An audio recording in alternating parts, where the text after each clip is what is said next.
On the 18th of September 2010, I went into London to attend a march organised by the British Humanist Association to protest the state visit by the Pope to the UK. This cost the British taxpayers £12 million just to have him come visit for 4 days, and as I say, it was a state visit. He was treated as a head of state, not just a visiting head of a religious organisation. And the march was attended by quite a lot of people who were not happy with his presence for what he represents in terms of the organisation and the practices of the Roman Catholic Church. I'm making this video about a month on because I've not been too happy with the way that the whole state visit was portrayed by the media, and especially the way that the protest march was shown, if it was even shown at all. It was a fairly large event. As I say, it was in London, where you're not allowed to protest unless you do get permission.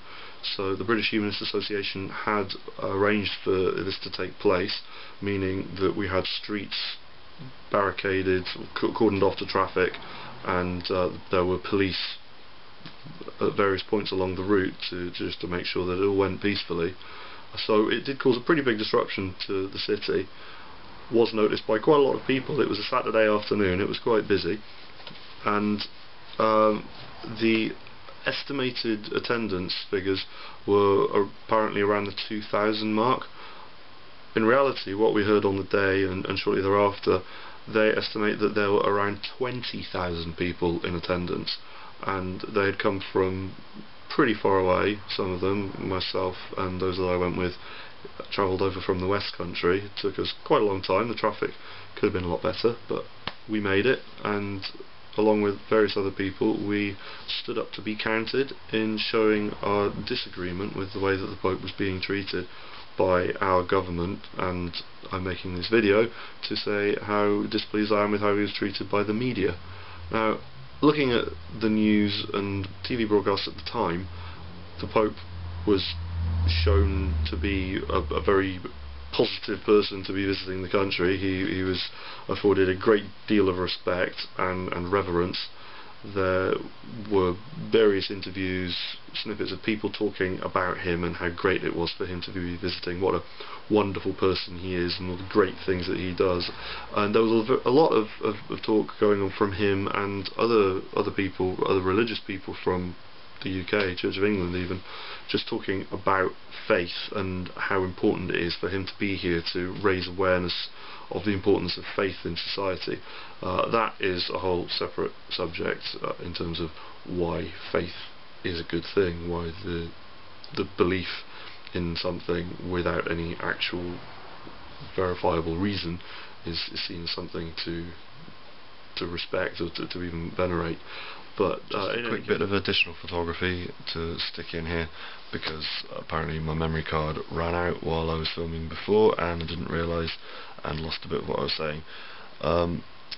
About the media's portrayal of the protest march, talking about the people that were there, one thing that I did here in describing the people in attendance in a couple of places was that it was just Richard Dawkins and his angry atheists, and that was not the case. Richard Dawkins was in attendance. He was one of quite a few people who gave speeches before and after the march, but those people also included some former victims of child abuse by priests, and also Father Bernard Lynch, who is an openly gay Catholic priest, and he was there to say how disappointed and ashamed he is of the organisation that represents his faith, and how he hopes that they can change and become more relevant in today's society. There were other people of different faiths amongst the crowd that were marching as well, just to show that it wasn't an anti-Catholic sentiment that we were trying to put across. It was an anti-Roman Catholic Church as an organisation sentiment. So I just wanted to mention that, because later on I do refer to Dawkins' angry atheists a couple more times. Back to the old footage. The news did report to an extent on what the protest was about, though they did basically just say it was mainly to do with the incidents of child abuse. But The way that they said it, it was very dismissive. It's like, oh yeah, that old thing, oh they're protesting about the child abuse cases, the child abuse scandal with the church. And I found that quite disgusting, really, in that they would treat it like, oh, it's that old thing, that's already been reported, that's old news, we know about that, so, and you're still going on about it. But yeah, we were still going on about it because nothing's actually been done to prosecute those responsible for these crimes.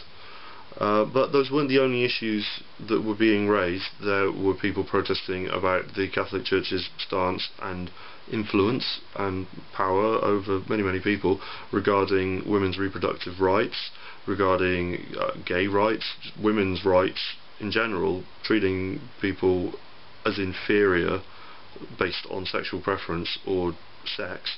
And also one that was probably second to the child abuse issue was the Catholic Church's stance on condoms in Africa, where AIDS is rampant and they are actively encouraging people not to use them. They are publishing literature talking to people, trying to convince them that condoms will actually increase the chances of contracting AIDS, or telling them that they're not actually good enough to protect against the AIDS virus, that condoms are porous and will let the virus through.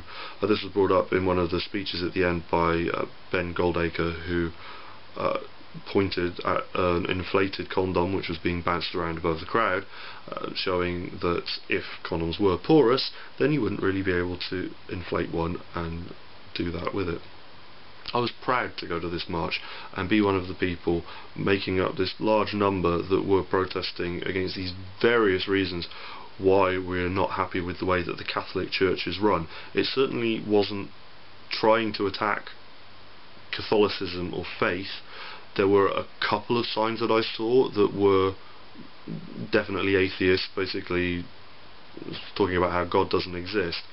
But for the most part, it was a protest against the Catholic Church as an organisation and for its political power in protecting criminals and promoting the spread of disease through misinformation.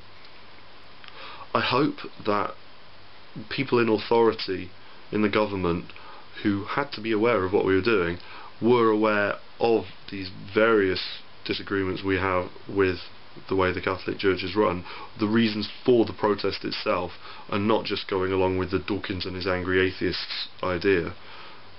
I think it is important to show that a sizable number of people feel this way, and who knows how many more in the country are represented. I've spoken to various people since who weren't aware of the march happening because it was underreported, or at least hadn't been aware of it beforehand, but do agree with the sentiment. There were a lot of people on the sides of the streets when we were walking that seemed to be in support of what we were doing. I only encountered one piece of direct opposition.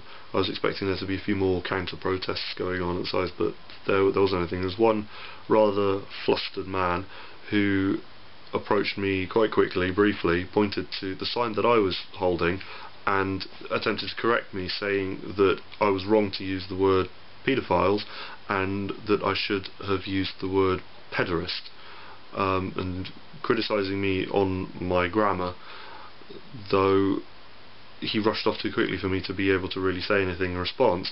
But I was thinking, so the message of my sign is actually okay with you, but it's just the words that I've used, the language is incorrect, so I don't know.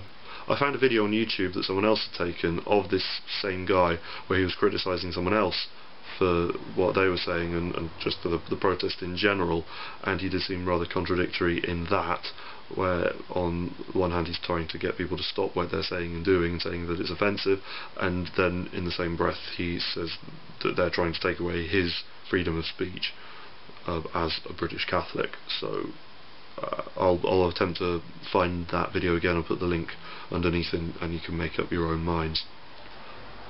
As I say, the angry atheists label that the media applied to the protest seemed very inappropriate. The tone wasn't angry at all. There was quite a good sense of camaraderie, if anything. I think everyone felt that what we were doing was a good thing and necessary, and everyone was just, I think, happy that so many people, like-minded people, were there.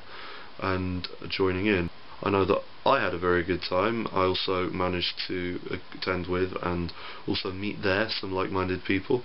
Had a very good day, and I now wanted to put this video out just to, as I say, I wanted to be a voice standing up to be counted on the day itself, and I'd like to do the same again, just to be another voice out there pointing back to what we did and giving the actual reasons for it, because what little coverage is out there in the main media don't really get across, I think, the truth of the occasion. There is a good article that I found through the British Humanist Association, which again I'll attempt to link to below, that'll give a bit more detail on what actually happened and also the various criticisms that have been laid against us. Whether or not this will make any difference in the future, I don't know.